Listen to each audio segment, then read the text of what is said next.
ஆரோக்கியமாக இருக்கீங்களா? நம்மளுடைய மலச்சிக்கலுக்கு பஞ்சபூதத்தில் காற்று மூலக பாதிக்கப்பட்டால் தசவாயு கெட்டு உடல் ஆரோக்கிய கெடுதுன்றதை பார்த்தோம்.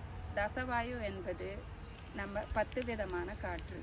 ஒரு மூச்சால் 10 விதமான காற்று இயங்குகிறோம். ஆனால் 10 விதமான காற்று என்ன வேலை செய்யுது அப்படின்னு பார்க்கும்போது முதன்மையானது பிராணன். இந்த பிராணன் பாதிக்கப்பட்டால் உடலில் பேரலைஸ் அட்டாக் வரும். அப்போது இதை தடுத்து நிறுத்துறதுக்கு மலச்சிக்கல் பாதிப்பை எப்படி சரி பண்ணலான்னா அதை பற்றியான விளக்கத்தை நம்ம பார்ப்போம்.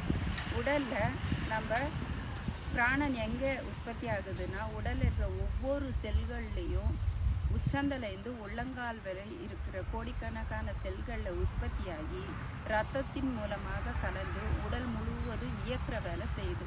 எப்படி இயங்குற வேலைன்னா கை அசைக்கிறோம், கால் அசைக்கிறோம், உடலில் இருக்கிற அத்தனை உறுப்புகளையும் அசைக்கிற வேலை செய்கிறது இந்த பிராணனால் தான். அப்போ பிராணன் பாதிக்கப்படும் போது மூளை செல்களில் இரத்த பாதிப்பு ஏற்பட்டு கை கால்கள் நின்று போகுது.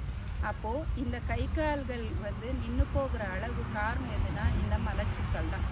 அப்போ இந்த உடலை கை கால்கள் பாதிப்பு இல்லாமல் நம்ம பாதுகாப்பு கொடுக்கணும் அப்படின்னா பிராணனை இயக்கிறதுனால பிராணன் பாதிப்பு ஏற்பட்டுச்சுன்னா அசைவு நின்று போகும்.